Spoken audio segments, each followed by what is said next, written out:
షాబాద్ సంచలనం కేసులో కీలక పరిణామం చోటు చేసుకుంది. బాలికతో సహా 6గురి హత్య కేసులో నిందితుడిగా ఉన్న రాజ్ కుమార్ మృతి చెందాడు. కొత్తూరు సమీపంలోని ఓ వెంచర్ వద్ద రాజ్ కుమార్ మృతదేహాన్ని గుర్తించారు. మృతదేహం పక్కన విషం బాటిల్ లభ్యమైంది. దీంతో రాజ్ కుమార్ ఆత్మహత్యకు పాల్పడి ఉండొచ్చనే అనుమానాలు వ్యక్తమవుతున్నాయి. ప్రస్తుతం పోలీసులు ఘటనా స్థలాన్ని పరిశీలించి పూర్తి వివరాలు సేకరిస్తున్నారు.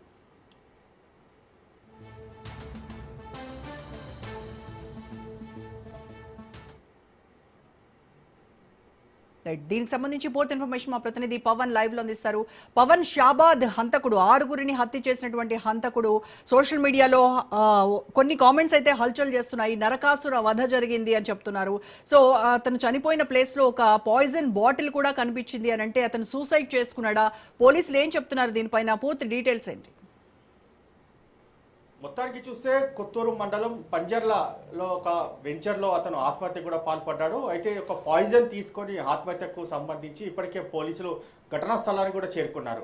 అయితే అతను ఆత్మహత్య చేసుకున్న సంబంధించి గ్రామస్తులు గుర్తించి పోలీసులకు సమాచారం అందించారు. పోలీసులు ఒక్కసారిగా ఆ యొక్క ఘటనా స్థలానికి చేరుకొని ఇన్వెస్టిగేషన్ చేయగా ఈ యొక్క మృతదేహాన్ని రాజ్ కుమార్గా దీనికి సంబంధించి పోలీసులు గుర్తించారు. వెంటనే దీనికి సంబంధించి ఇటు future city CP Tarun Joshi కూడా ఇటు స్థానిక పోలీసులు కూడా సమాచారం అందించారు. ఈ యొక్క విషయం కూడా మొత్తానికి చూస్తే ఒక నరహంతకుడు అతని పూర్తిగా దీనికి సంబంధించి యొక్క ఆత్మహత్య చేసుకోవడము పూర్తిగా షాబాద్ సంబంధించిన వారంతా కూడా కొంత ఆనందం వ్యక్తం చేస్తున్నారు. ఎందుకంటే అసలు ఇతన్ని ఎన్కౌంటర్ చేయాల్సింది అనేది మాత్రం ప్రధానంగా గత 2 రోజుల నుంచి కూడా షాబాద్ సంబంధించిన వాస్తవ్యులు కూడా చెప్తున్న పరిస్థితి కనిపిస్తుంది. ఎందుకంటే 6 మందిని ఒకేసారి చంపడం పట్ల దీనికి సంబంధించి పూర్తిగా షాబాద్ మండలంలో విషాద ఛాయలు అలుముకున్నాయి. ఎందుకంటే ఇటు తను ఒక మైనర్ బాలికను వేధించడం, దానిపైన ఫోక్సో కింద పోలీసులు కేసు నమోదు చేసిన దాని తర్వాత అతను యాంటిసెప్టరీ బెయిల్ తెచ్చుకున్న దాని తర్వాత పూర్తిగా తన యొక్క గ్రామంలో తిరగలేని పరిస్థితిలో ఉన్నాను. అంతేకాకుండా ముఖ్యంగా ఇక్కడ చూస్తే అతను ప్రేమించి పెళ్లి చేసుకున్న భార్య కూడా అతని పైన ఫోక్సో చట్టం తర్వాత ఆమె కూడా దూరం పెట్టింది. మొత్తానికి తాను గ్రామంలో తిరగలేకపోతాను, ఈ యొక్క ముఖం ఎలా చూపించుకోవాలని ఒక కక్షపూరితంగానే ఈ యొక్క హత్యలు చేసి ఉంటాడని చెప్పి కూడా పోలీసులు భావిస్తున్నారు. దీనికి సంబంధించి పోలీసులు గత 2 రోజుల నుంచి అన్ని కోణాల్లో కూడా దర్యాప్తు జరిపారు. ఎందుకంటే ముఖ్యంగా తండ్రికి ఫోన్ చేసి తాను 6 హత్యలు చేశాను, దాని తర్వాత తాను సుసైడ్ చేసుకుంటానని చెప్పి కూడా తండ్రికి ఒక ఫోన్ కాల్ చేసి చెప్పాడు. దాని తర్వాత ఫోన్ స్విచ్ ఆఫ్ చేశాడు. అయితే పోలీసులు పూర్తిగా ఎన్ని చోట్ల కూడా వెతికినా ఇక్కడ కూడా రాజ్ కుమార్ సంబంధించి ఆచూకీ లభించలేదు. అంతేకాకుండా 2 లక్షల రూపాయల రివార్డు కూడా ప్రకటించారు. అయినా కూడా ఎవరు కూడా ఈ యొక్క ఆచూకీకి సంబంధించి లభించకపోవడంతో కొద్దిసేపటి క్రితం కొత్తూరు పంజర్ల గ్రామంలో యొక్క వెంచర్లో సుసైడ్ చేసుకున్నట్లుగా దీనికి సంబంధించి పూర్తిగా పోలీసులు గుర్తించారు.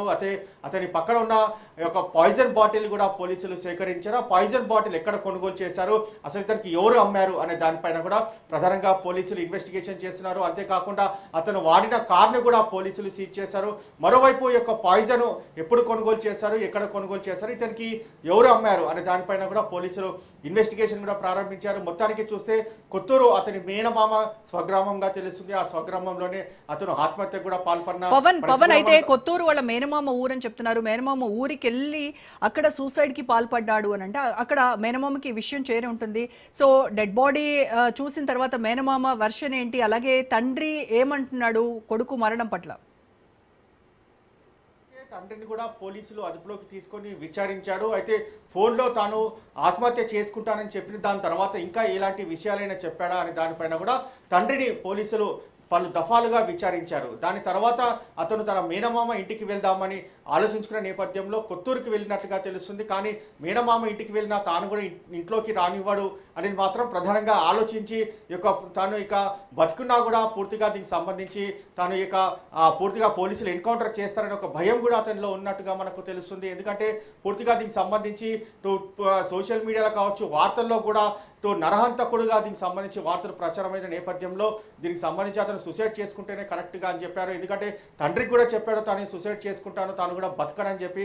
అదేవిధంగానే ఈ యొక్క పంజర్ల గ్రామంలో సంబంధించి ఒక వెంచర్లో కూడా సుసైడ్ చేసుకున్న పరిస్థితి కూడా చూస్తున్నాం. అయితే మృతదేహాన్ని ఇప్పటికే దీనికి సంబంధించి కొద్దిసేపట్లో ఉస్మానియా మార్చరీకి కూడా తరలిస్తారు. అక్కడ పోస్ట్ మార్టం అనంతరం కుటుంబ సభ్యులకు కూడా అప్పచెప్తారు.